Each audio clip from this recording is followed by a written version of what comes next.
e hoje a gente vai falar sobre o colesterol alto e seus riscos. Aí eu coloquei ali um pouco sobre mim, para quem não me conhece, conhecer. Eu me formei na UFJF e o meu foco na nutrição é saúde, bem-estar, né? Beleza também, porque a beleza vem da saúde, não existe um sem o outro, né?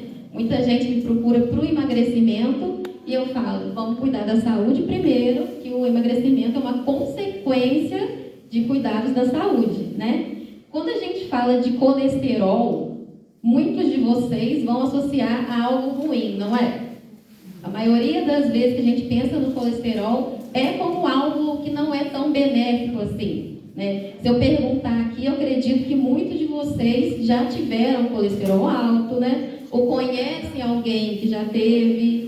Quantos de vocês aí já tiveram colesterol alto? Eu já.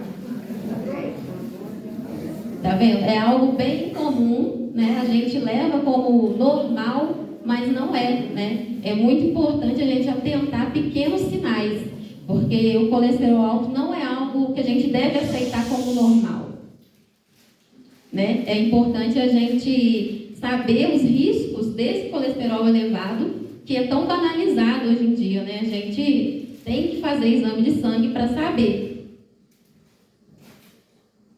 Então, o que é o colesterol, né? Eu já falei para vocês que não é algo tão ruim assim, né?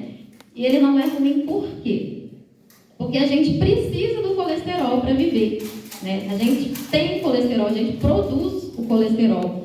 Cerca de 70% do nosso colesterol é produzido pelo próprio organismo, tá? No fígado. Então, você vê a importância do colesterol. Ele é produzido, a gente já tem a produção dele normalmente. O restante, 30%, vem da alimentação. Então, a gente consegue também modificar muita coisa com a alimentação. Hoje em dia, a gente sabe que a correria do dia a dia está fazendo a gente esquecer de se alimentar da forma correta, né? Muitas vezes a gente quer a rapidez, a praticidade, né? E é aí que entra o colesterol. É justamente aí. Vou mostrar depois para vocês. Eu falei que o colesterol é um tipo de gordura fundamental no organismo, né? Porque é importante para a síntese de vários hormônios do nosso corpo, principalmente os hormônios sexuais. Produção de vitamina D, ele participa até da membrana das nossas células. Vocês imaginam, todas as células do corpo precisam então do colesterol. E a gente achando às vezes que o colesterol é algo ruim.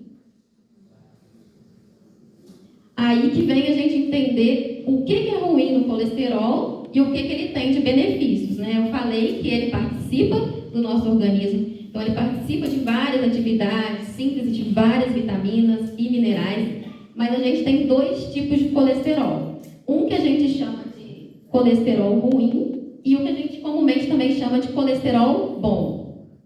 Eu digo comumente porque, na verdade, os dois eles caminham juntos.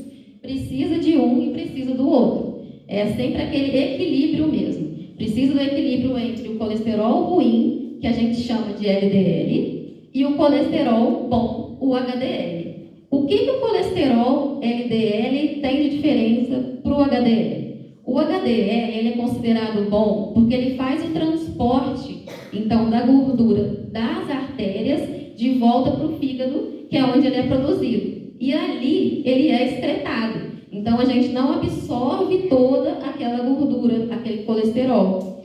Já o LDL, que a gente chama de ruim, ele faz transporte reverso. Então, ele leva o colesterol lá onde ele é produzido, no fígado, de volta para as artérias. E é aí, então, que mora o grande perigo. Porque se a gente vê esse colesterol, o LDL, muito alto, significa o quê? Que tem muita gordura vindo do fígado para as veias e artérias. E é ali que mora o perigo, da gente acumular gordura no local que a gente não quer. Aí que entra, então, a famosa arteriosclerose, que é a gordura nas artérias. Olha o que acontece. Ali a gente tem duas placas de gordura proveniente, provavelmente, né, de uma ingestão de alimentos errados, muito gordurosos, né, ricos em LDL, que fizeram, então, esse transporte contrário e a gente pode ver que isso interrompe, então, o fluxo de sangue, né? O que ia passar ali com muita facilidade, com as placas de gordura acumulada, vai se criando um funil, né? Aumentando a pressão arterial, né? Aí a gente tem maior risco de AVC, de infarto. Hoje em dia a gente vê muitas pessoas jovens, né, infartando. Antigamente, né, os mais antigos sempre falam, nossa, mas isso antigamente era das pessoas mais velhas, a gente via os senhorzinhos, né, infartando. Hoje em dia, cada vez mais jovens, né, proveniente do quê? De uma alimentação desregrada desde a infância. Né? No meu consultório, eu pego muitos pacientes adolescentes, crianças, com as taxas de colesterol altíssimas, coisa que a gente não via há tempos atrás. Né? Aí a gente tem que pensar o que está acontecendo com essa alimentação que está influenciando nesse perfil. Por que as pessoas estão adoecendo mais, tendo mais riscos cardiovasculares? Até saiu uma reportagem do Tribuna esses dias falando que o que mais mata em Juiz de Fora são as doenças cardiovasculares. E muitas vezes provenientes, então, do infarto, AVC, né? A pressão arterial elevada sem tratamento por muito tempo. E olha o risco, então, do colesterol, né? Uma coisa que a gente leva como banal, o colesterol alto. Aí, por isso que eu falei que tanto um quanto o outro a gente precisa, porque um a gente já produz mesmo, né? Uma parte a gente já produz. O que a gente tem que fazer é manter o equilíbrio para que isso não se torne prejudicial. Então, a gente tem que manter o equilíbrio entre o colesterol ruim e o colesterol bom. Que aí esse transporte de um e outro não gera o acúmulo de placas, igual está o caso aqui. Geralmente, um maior agravante também do colesterol alto é que ele não dá muitos sinais. Né? Quando a gente pega um colesterol, um sintoma propriamente dito do colesterol alto, a gente já está com taxas muito altas. E o risco cada vez maior quando essas taxas, né, aumentam. A gente tem até uma escala que a gente consegue ver pelo exame de sangue, na dosagem. Né? Nessa escala a gente tem noção do quão risco a gente tem de alguma doença cardiovascular, de um infarto, de um AVC. Né? Então, por isso é tão importante a gente atentar pelo exame de sangue. Mas a gente tem alguns sintomas que já são em casos mais elevados. Tem o chamado xantomas, que eu não sei se está dando para ver direito aí, mas são pequenos acúmulos de gorduras mesmo, células gordurosas, geralmente ao redor dos olhos, né? Então a gente pode notar, a gente mesmo olhando, um sinal de alerta. Geralmente, quando a gente pega esse sinal, já é um sinal que já está avançado demais, esse colesterol já está uma taxa bem elevada. Mas é importante vocês olharem que é um sintoma que a gente consegue observar. E geralmente é ao redor dos olhos, né? Aí a gente vê a formação de pequenas bolsinhas de gordura mesmo. Aqui não está dando para ver direito, mas é basicamente ao redor dos olhos mesmo, embaixo da pálpebra. E aí a gente entra também no outro sintoma, né? A esteatose hepática, que muitas vezes a gente chama de gordura no fígado, e é isso mesmo. É uma gordura que você vê, olha, ela acumulou no órgão que é produzido, mas foi decorrente desse processo do colesterol ruim, né? De levar de volta esse colesterol. Por isso que é tão importante a gente pegar e levar realmente a sério a questão do colesterol alto, né? Porque a esteatose hepática, ela é difícil de tratar, de se reverter. Existe a possibilidade, né? É lógico, tem medicamento, né? A alimentação influencia muito, mas a gente não consegue voltar 100% o que já foi, né? Então, por isso que é importante a gente realmente prevenir com a alimentação, nem pensando em remédios, com a alimentação. Fazer uma pergunta. O uso daqueles remédios, simvastatina, essas coisas e tal, eles têm a capacidade de limpar a artéria que já está contaminada em vida, ou eles simplesmente evitam o acúmulo de novos materiais? Você entendeu o que eu falei? Aham. E é uma ótima pergunta, porque muita gente acha que ele vai fazer milagre mesmo, né? Vai limpar e vai voltar tudo do zero. É isso que eu fiquei na dúvida. E não é bem assim. É isso que eu falei. Infelizmente, a gente não consegue completamente, porque essas placas, elas realmente são placas duras mesmo, né? A gordura acumulou ali e ela não se dissolve tão facilmente assim. Não é igual um cano entupido que a gente coloca e ele desentope completamente. Mas ela atua, a simvastatina, por exemplo, ela atua sobre esse colesterol já acumulado dentro da artéria? Mas sim, tem uma ajuda. Mas não é totalmente eficiente, é isso? Não volta 100%. Mas ajuda. Sim, sim. Além de impedir que aconteça novamente, né? Ela ajuda aquele colesterol que está acumulado. Sim, ajuda sim. Você falou a palavra certa, ajuda. Mas não realmente não resolve, não faz milagre, né? Senão a gente não teria também tantos problemas assim cardiovasculares, né? Seria mais fácil.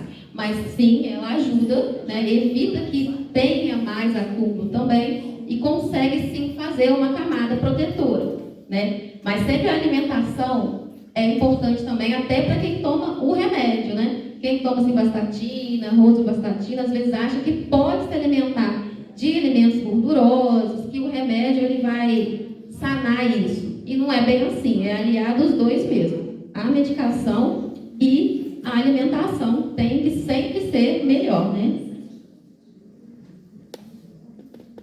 Então, eu falei tanto, né? E como a gente sabe que esse colesterol, ele está alto, né? É aquilo que eu falei para vocês. Como é que vocês que estavam com a taxa aqui, que vocês falaram, levantaram a mão, descobriram que o colesterol de vocês estava alto?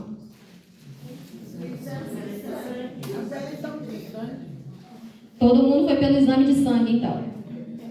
É o jeito mais fácil que a gente tem, né? E é o jeito mais eficiente, porque a gente consegue pegar isso de forma primária, né? A gente não pega taxas tão altas, a gente consegue evitar que isso piore, a gente consegue, às vezes, entrar com a medicação aliada à alimentação previamente, né? Para que seja mais eficaz, porque o quanto antes a gente vê essas taxas, a gente evita o acúmulo nas artérias. E a gente observa, né? Vocês devem ver lá, a gente tem o colesterol total, triglicerídeos, que também são do colesterol ruim, né? Da parte ruim do colesterol, digamos assim. A gente tem a soma dos dois e a gente vê os dois também de forma isolada, para a gente ver aquilo que eu falei para vocês. A dosagem do colesterol bom e a dosagem do colesterol ruim. É importante a gente sempre ver os dois. Porque às vezes a gente tem uma taxa de colesterol total elevada. Porém, a maior parte desse é do nosso colesterol bom. Então aí um sana no outro. É importante a gente ver também de forma isolada. E aí eu falei, né? Falei que o colesterol alto pode ter a influência genética, pensando que ele é produzido pelo nosso corpo, né? Então podem haver genes ali que são da genética. Porém, não é um fardo que você precisa carregar, né? Minha família tem história de colesterol alto genético, eu vou ter também. Não é bem assim. E a gente sabe que os outros 30% são da alimentação. Então, a gente consegue interferir também com a alimentação, né? Mas ele pode ser genético, sim. E aí, muitas vezes, que entra a medicação também para o colesterol, né? Aliada também à alimentação. Seria apropriado pessoas que visita periodicamente ao especialista, ao cardiologista, para avaliar não só o colesterol, mas outros fatores que existem relacionados ao funcionamento cardiológico, circulatório, das coisas. Extremamente importante, né?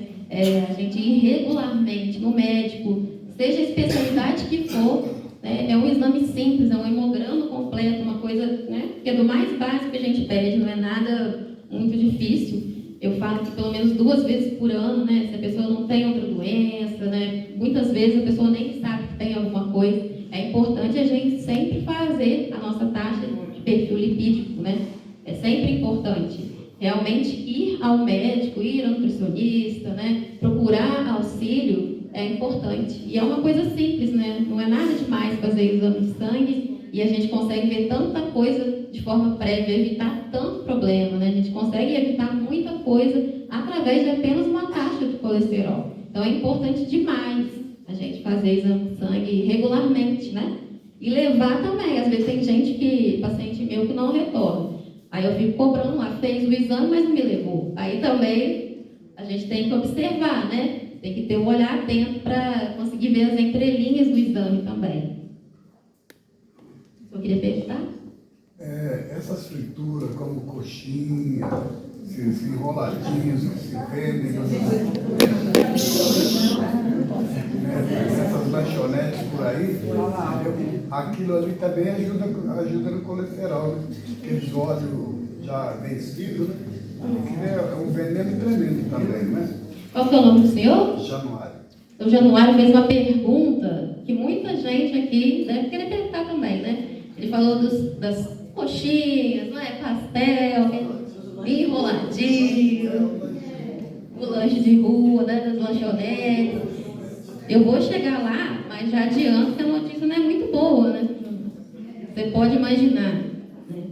Mas, né, tudo com equilíbrio é válido, né? Por isso que eu faço, é importante a gente fazer o exame de sangue para a gente ver o quanto desse pastel, dessa coxinha, esse enroladinho que a gente pode comer, né? Se a gente tem que ficar mais atento por um tempo, dar um tempo nos salgadinhos de rua. Pode ficar. Isso que ele falou, arrancar com o fígado. Quem tem gordura no fígado não pode usar esse tipo de salgado.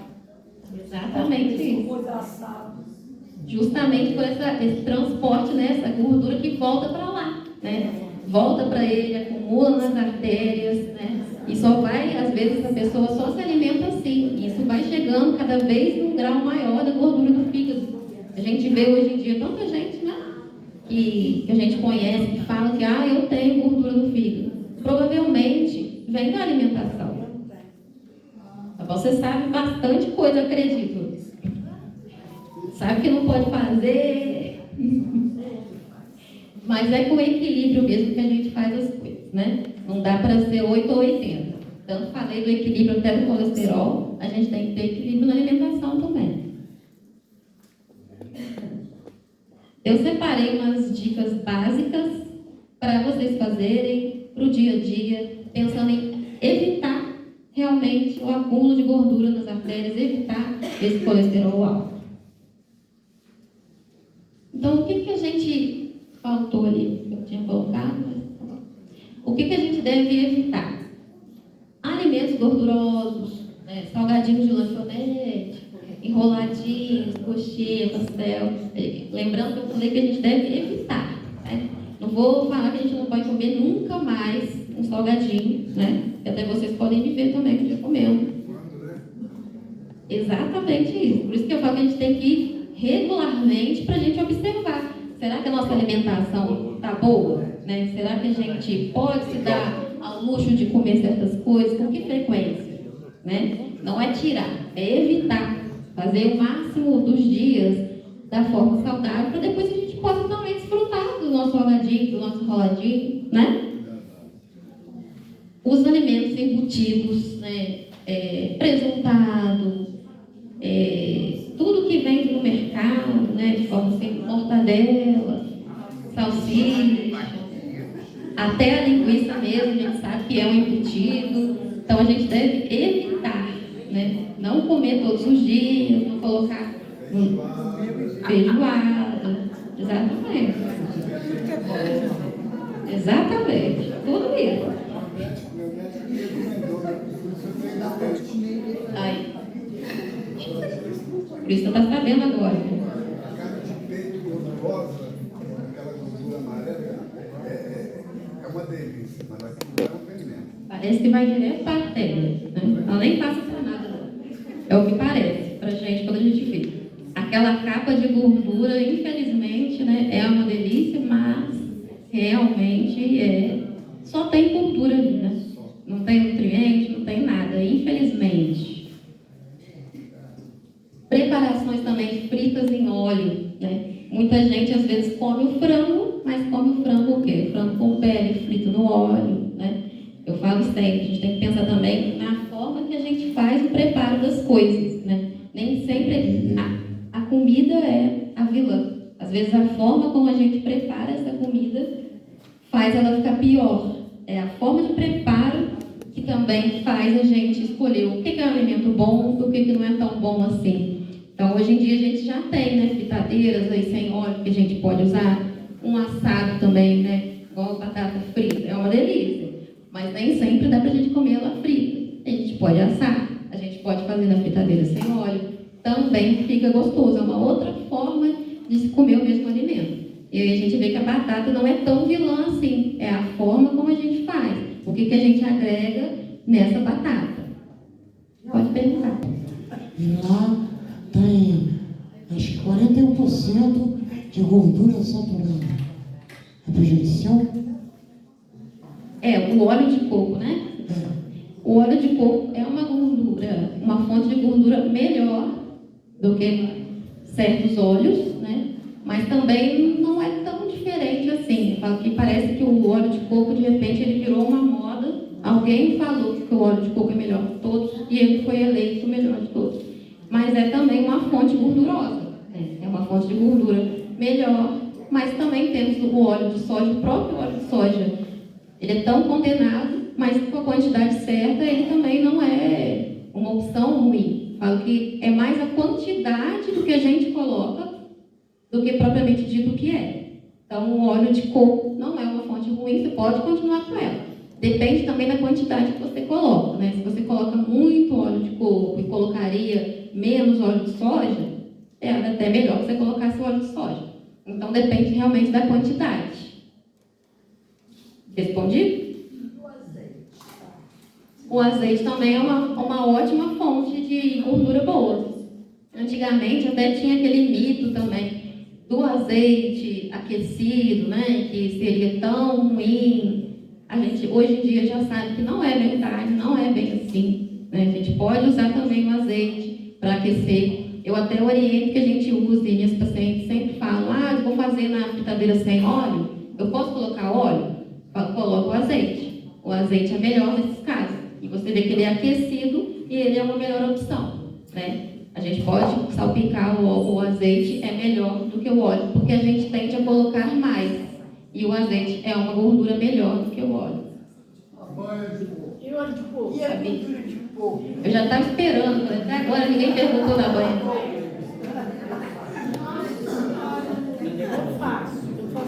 Quem usa banha de coco? Banho de coco aqui? Pode até menos que eu pensava. Vocês já tiveram colesterol alto? Eu já tive, mas agora está controlado.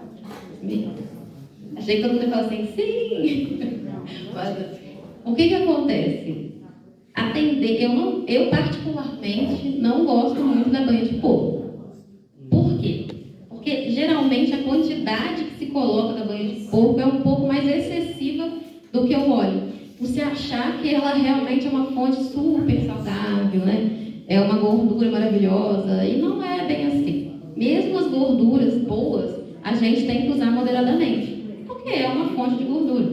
Até o azeite. O que eu falo de azeite? 1 colher de chá na sua salada já é suficiente por dia. Às vezes a pessoa coloca muito mais. Falando em gordura, a gente tem que ter essa comedida, essa noção que realmente a quantidade é importante. Por isso que eu não gosto da banha de porco, não que ela seja tão terrível assim, mas eu acredito que a maioria das minhas pacientes usam mais do que deve quando é banha de porco. Mas existe a questão de que gordura é para aumentar a imunidade? Não. A mulher do Reiki falou para mim, mas nem essa daqui não. Foi lá em 2002. A mulher falou que energia maravilhosa você tem no abdômen. Aí quando chegou no final, eu só tomei seu chazinho e come mais gordura.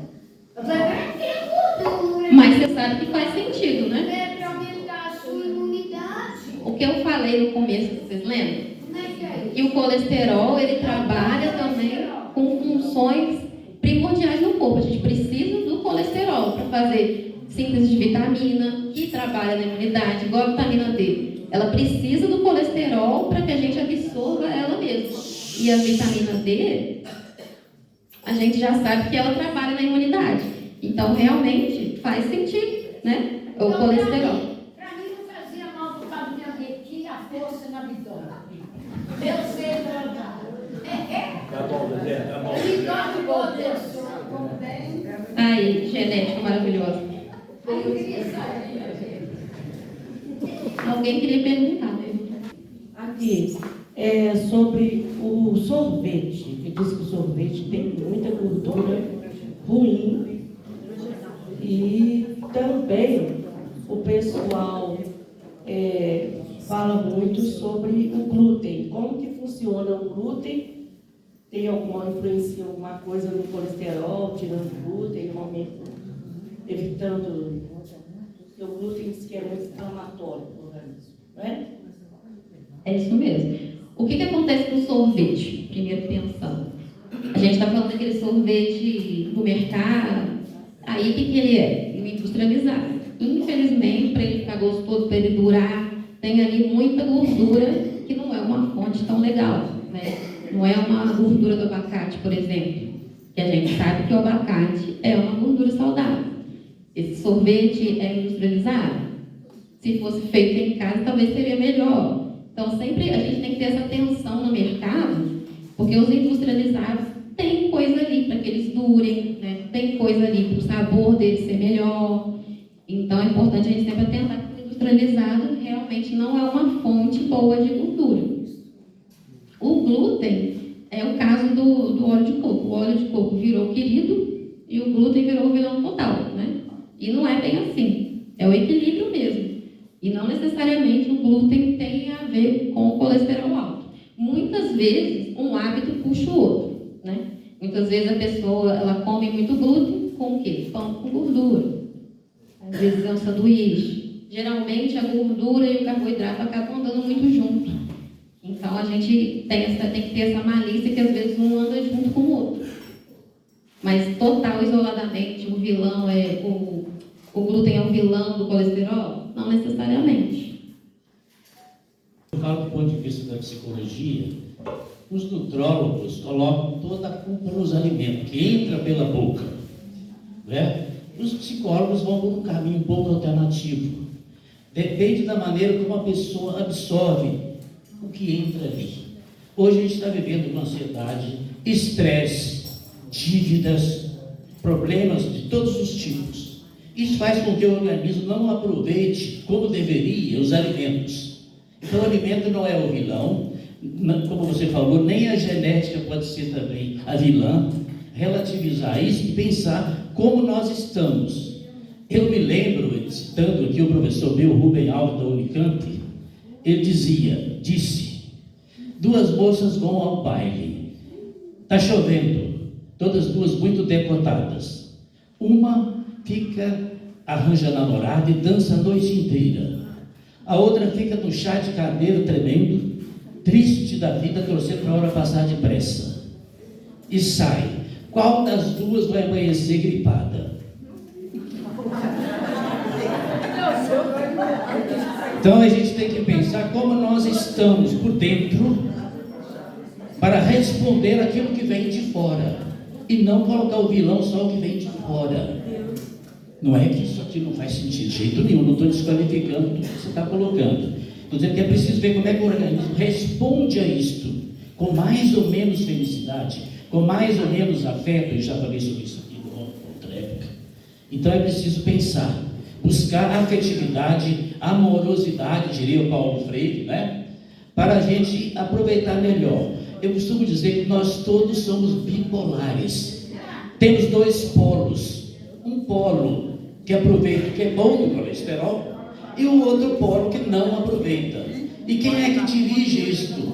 Eu diria que é o espírito, é o amor, é a afetividade que vai fazer com que você fique com aquilo que é bom e vai expelir o que não é bom. Então temos que olhar para nós. Muito obrigado.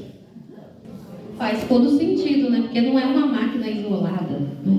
A gente vive em sociedade, né? Tem os nossos problemas, o emocional e a alimentação. E as doenças andam juntas. É isso mesmo. Tem que se pensar como um todo.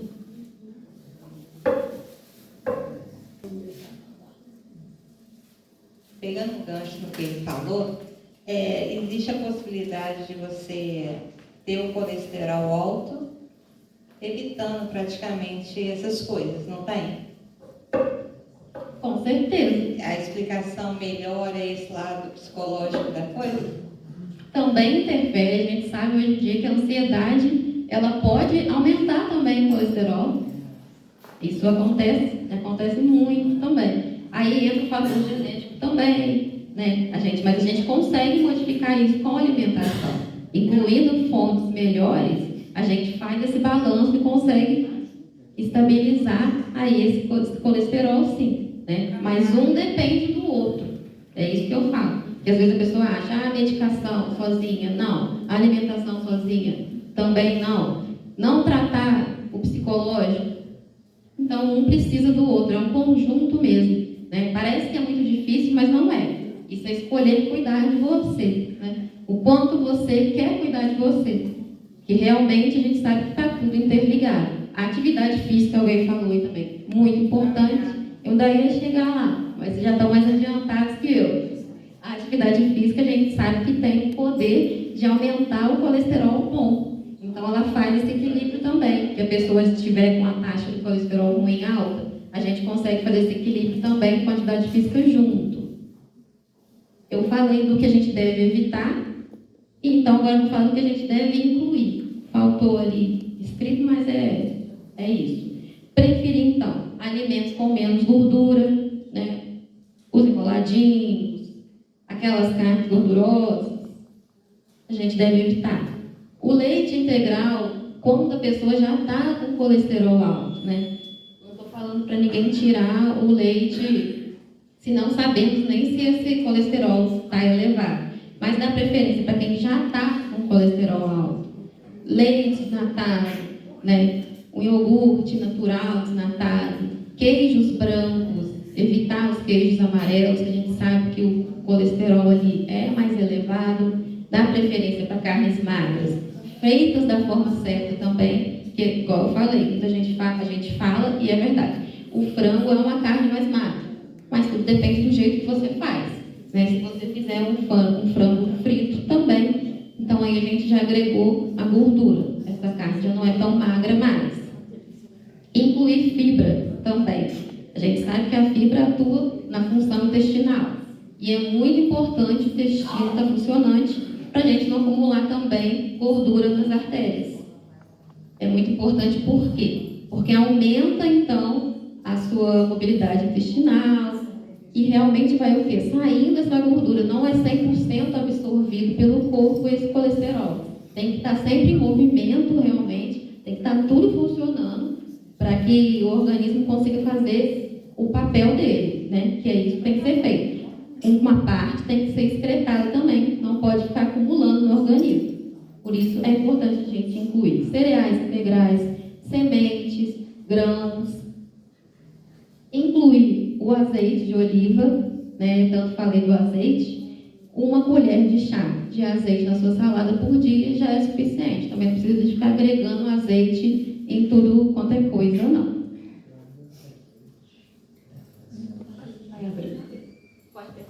A castanha e a nozes. Aí entra nos grãos sementes, são ótimos. Mas também tem que ser moderado, né? Quantidade pequena, né? É igual o caso do azeite. É gordura, não é? É uma gordura boa, mas é uma gordura. Então é aquele punhadinho mesmo que cabe na sua mão. Não é para... Tem gente que compra, né? Castanha e come como se fosse pipoca, né? Não pode ser assim também, porque também é uma fonte de gordura. Uma fonte de gordura que vai para o colesterol bom? Sim, mas é uma fonte de gordura. Obrigada. Não. E o chocolate? O cacau é também uma ótima substância para abaixar o colesterol. O cacau, né? O chocolate que a gente muitas vezes se encontra por aí é rico em gordura hidrogenada. Aí entra o açúcar, tudo isso é inflamatório. E também piora tudo, né? Piora o colesterol, piora a função intestinal. E aí vai virando aquele bola de neve, né? O cara pensando em incluir o quê? O chocolate 70 para cima. Não é fácil mudar de uma hora para outra, né? Que a gente acostumou com o sabor daquele chocolate açucarado, né? Que muitas vezes o cacau está lá em 4º, 5º ingrediente. É sempre importante a gente olhar também a rotulagem dos alimentos. Tem muito chocolate 70% aí no mercado que não é 70%. Né? A gente olhar Sempre o primeiro ingrediente que está escrito no rótulo é o que mais tem naquele alimento. Então, se você vê lá, um chocolate que se diz 70% cacau e o primeiro ingrediente não é cacau, já tem que ficar meio esperto ali, porque provavelmente não é bem assim, não.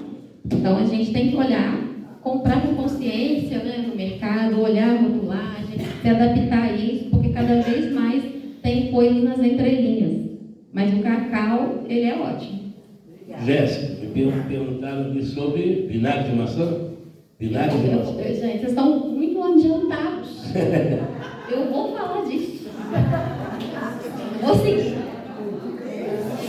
Eu vou falar do vinagre de maçã. Eu ia. Na verdade, eu ia. Sumiu. Mas eu vou falar. Eu tinha separado os mitos e verdades. Sumiram. Foi tudo para vocês falarem já, né? Foi do óleo de coco, que eu falei, né? O óleo de coco é bom, mas também com a quantidade certa. Era um mito, e muita gente fala que o óleo de coco emagrece. E o óleo de coco é uma gordura, então se a gente colocar muito, a caloria também vai lá em cima, né? E acumula também. Então, sempre lembrar que a gordura boa ou a gordura ruim, a gente tem que pensar nas quantidades. O vinagre de maçã, ele virou um novo queridinho, né? Mas ele tem fundamento, sim. A forma como se usa, que eu acho que talvez está um pouco equivocada. Talvez não precisa de ser tão sofrido consumir o vinagre de maçã. Tem muita gente que toma em jejum pela manhã, e a gente sabe que o vinagre de maçã não tem um gosto muito bom. Mas muita gente está fazendo. Não precisa de ser assim, mas pode colocar o vinagre de maçã na salada, né? Em alguma preparação que você queira mesmo, a mesma ideia do azeite de oliva, quantidade. Uma colher de chá. Não precisa de mais que isso por dia, não precisa de beber ele em jejum pela manhã, né? Isso é até ruim, pensando em quem já tem uma gastrite, um refluxo. Então piora tudo, e você coloca ali ele sem nada no estômago. Colocar na salada já é suficiente. Ele tem ácidos, sim, que funcionam na função hepática, que ajudam na função hepática. Então, realmente o fígado trabalha melhor com alguns ácidos que vem do vinagre de maçã. Então tem fundamento sim, mas eu acho que a forma como se está usando fica meio sofrido, meio ruim, não precisa de ser assim, né? Não precisa de ser. Às vezes a gente tem mania de achar que tudo que é bom é ruim, a gente tem uma coisa ruim e o que faz bem tem que ter um gosto ruim, tem que ser sofrido. Não precisa não, gente. Não precisa ser assim, sempre não. Sem terrorismo, né? Sem exagero. Vamos levar assim. Deixa eu lembrar o outro que eu tinha colocado. Mas acho que era isso mesmo.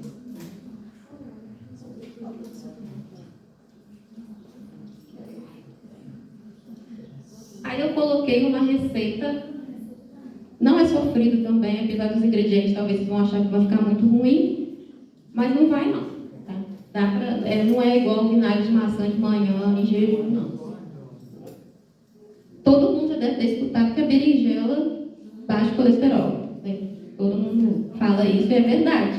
Né? É verdade, mas não precisa de ser, mais uma vez, de ser sofrido com aquela água da berinjela de 2 dias, lá marinando lá na sua casa, na lua. Não precisa da luz da lua, não precisa de nada disso, não. Pode ser a berinjela normal. Aí eu deixei quem quiser tirar foto, depois se quiserem eu passo escrito também, né? A receita. Basicamente tem ali berinjela, laranja e aveia. Né? A aveia é uma fibra, então ajuda no intestino, igual eu falei, faz esse trabalho. A laranja, vitamina C, antioxidante, também trabalha na imunidade, né? Ajuda no processo anti-inflamatório também. Então, e a berinjela também, que ela tem uma substância que a gente chama de antocianina, que ela trabalha na função hepática também e aumentando esse colesterol bom. Então ela faz esse trabalho como se fosse um remédio natural para ajudar no colesterol. E não é nada tão difícil, é realmente um suco. É só bater, não precisa de ficar na água marinando muito tempo, não. Queria ver.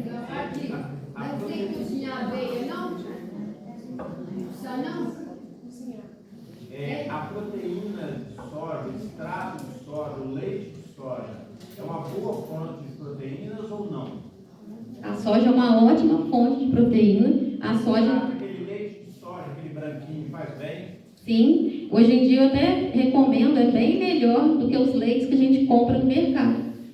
Fazer o seu leite de soja, leite de amêndoa, é um grão, né? Por ser um grão rico em fibra, então é bem melhor que a composição de diversos leites que a gente vê. A gente sabe que o leite de caixinha, né, tem conservante, tem muita coisa ali que não é leite. Vocês podem até olhar, segue essa dica que eu dei de ler os rótulos, vocês vão ver ali que o que menos tem é leite.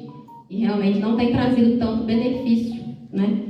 Olha, o leite de soja é uma ótima opção. A soja entra também como uma fonte de gordura boa para o colesterol. O leite pó ele é melhor do que o leite de caixinha? Também passa por processos, né? Passa por processo clínico, passa por processos de... Para ele virar o leite em pó, até ele chegar ao leite em pó, ele passou por diversos processos. Ele chega a ser o que a gente chama de ultraprocessado, né? É uma outra história, mas também é de mercado. Vamos ficar sempre atentos aos supermercados, porque para estar ali naquela prateleira, para durar tanto tempo, eles passaram por muita coisa. Não é o leite da vaca que foi simplesmente seco e colocado ali. Tem muito processo químico, tem muito aditivo. Então é sempre prestar atenção nisso, né? No quando aquilo foi processado, que entra no industrializado. Eu queria que você falasse um pouco sobre o ovo, porque durante muito tempo ele foi um vilão, né? E também como é que entra as pastas, a pasta de amendoim, a pasta de amêndoa, porque a gente vê muitas nutricionistas receitarem você colocar uma pasta de amendoim ou de amêndoa na torrada, para acompanhar um chá, um café com leite, aí se você pudesse falar um pouquinho. Foi até bom você lembrar, né, que está bem alta também a pasta de amendoim, que virou queridinha também. O ovo. O ovo tem partes ali que tem um colesterol ruim e tem partes ali que tem um colesterol bom. O que eu falo? Observar a taxa de colesterol para a gente ver se já tem colesterol alto ali, tem história de colesterol alto na família, para a gente ver o quanto de ovo a gente pode colocar para você comer, né? Não precisa de excluir o ovo se você não está com colesterol alto. A gente acompanhar isso, né? Não precisa ser uma regra, nunca mais comer ovo, né? Mas a gente sabe que a gema do ovo ela tem colesterol, um colesterol não tão benéfico assim. Mas também não é o vilão, porque é um alimento completo também. É uma fonte de proteína para muita gente que não come carne, por exemplo. Então a gente tem que fazer esse peso, né? É sempre esse equilíbrio. Não existe alimentos também, até existe, né? Esses de mercado também, que eu não recomendo, mas não vou falar para a gente nunca mais comer. Eu tô falando que nem tudo é vilão e mocinho sempre, né? Tem os dois lados. As pastas de grãos, né? São ótimas opções. A ideia é pensar também naquilo que eu falei, menos industrializado possível. Hoje em dia a gente tem a casa de produtos naturais, que muitas vezes eles mesmos fazem ali a moem aquele grão, fazem a pasta, então sem tanto aditivo, né? Não é aquela que vai durar muitos dias, né? É importante a gente pensar assim, mas é ótimo, uma fonte de gordura muito boa, essas opções de pasta. Descascar mais e desempacotar menos. Exatamente, eu sempre falo, hoje eu não falei, mas é isso mesmo. É voltar ao antigamente, né? Que a gente desembalava menos coisa, né? Descascava mais fruta, legume, não tem mistério nenhum, é isso mesmo. Eu ia tratar o assunto mais tarde, mas como eu estou sentindo bem, agora mesmo vou embora, eu queria saber se a obesidade é doença, se essa doença pode ser remida ou se ela continua sempre. Eu fiz um tratamento de reeducação alimentar, consegui eliminar uma vez essa doença, que é a obesidade. Muita gente tem essa doença. Não é uma doença da pessoa, um sofrimento que a pessoa tem, como tem o sofrimento mental, tem o sofrimento físico, tem o sofrimento de diabetes, tem o sofrimento de obesidade. E depois, quando voltei a ficar obeso, fiz a operação bariátrica, pensando que ia resolver, né? Consegui um objetivo, mas depois voltei ao efeito sanfona. Aí é uma coisa terrível, né? A gente se passar assim a vida sabendo que vai ter uma enfermidade assim. Como tem uma enfermidade que passa pela gente e a gente sabe que vai ter o resto da vida. A obesidade é uma doença e o colesterol ajuda, piora com essa doença. Vamos falar de colesterol? O senhor acabou me lembrando de um mito ali que eu não lembrei agora, que é: toda pessoa obesa tem um colesterol alto e todo magro não tem colesterol alto? A gente já sabe que não é bem assim, né? Eu chamo, muitas vezes, nós nutricionistas chamamos de falsos magros. Chega pra gente super magro, ele acredita que não tem nada, e a gente vai ver a taxa de exame de sangue, tá um colesterol altíssimo. Então, não é bem assim, né? Nem todo obeso tem colesterol alto, nem todo magro não tem. E a obesidade é uma doença, sim, né? A gente já sabe que agora muito se falou que não era, né? Se levava de uma forma banal, não se dava tanta importância para a obesidade, para o colesterol alto, que pode vir da obesidade ou não, né? É esse um mito, mas sim, é uma doença e tem tratamento, né?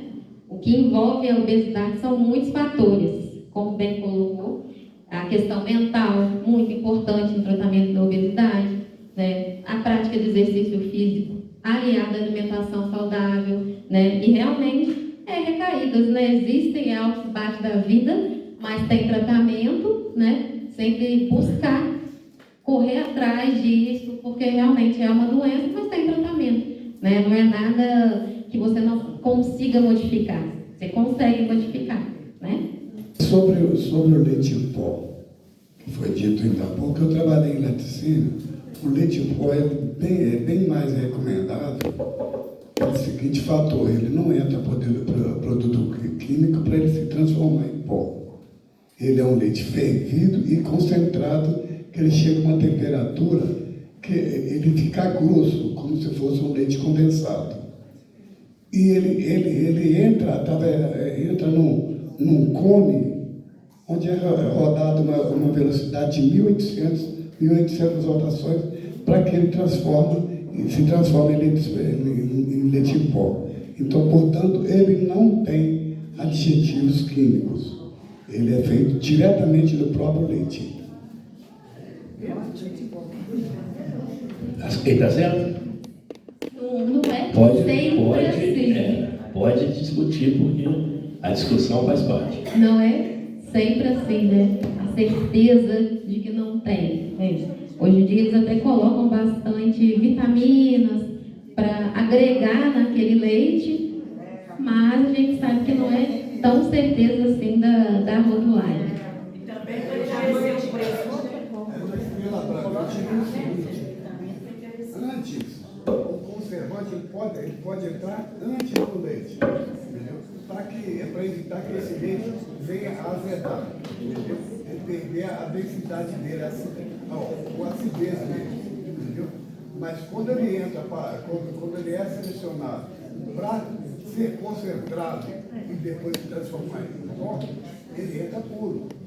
Ele é desnatado primeiro, entendeu? Ele deixa uma certa capacidade de gordura, entendeu? E outra é eliminada. Eu sei. Quando ele entra para a concentração, ele é concentrado na temperatura. Mas você mesmo já falou que anteriormente tinha uma coisa que era uma química. Você mesmo concordou com isso? Mas ele já esse produto químico, ele entra para fazer, porque ele está em estocagem. Então tem química. Para evitar.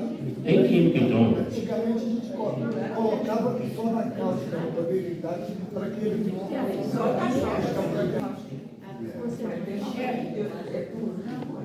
Eu li uma informação na internet, no Face, falando que o pão integral, se fizer torrada, ele diminui muito o glúten, é verdade? O pão integral ele já tem mais fibra do que glúten, né? Pensando assim, ele já tem mais. O pão integral de verdade, né? Porque tem muito pão integral aí também que não tem cereal, não tem farinha integral. A primeira farinha é a branca, que é a farinha normal. Por si só, ele já tem menos glúten. Mas é esse do supermercado? É aí que eu falei. A gente tem que olhar a rotulagem, porque realmente tem gato por lebre aí. Tem que olhar. Porque toda farinha integral tem 15%.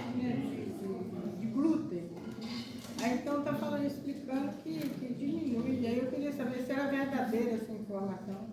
Nem precisa do aquecimento para ele diminuir o glúten. Ele já tem menos glúten do que um pão de farinha branca, né?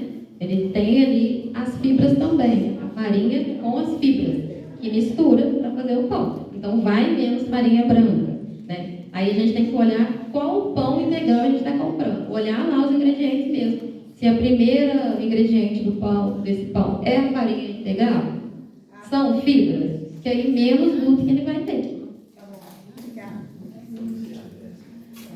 Então foi isso, gente. Agora a gente vai abrir para a roda de conversa, perguntar bastante, mas quem tiver mais dúvidas ainda pode perguntar, tá? Eu deixei minhas redes sociais aqui, vocês conseguem falar comigo, tirar dúvida também, caso fique mais alguma, tá? Muito obrigada pelo convite.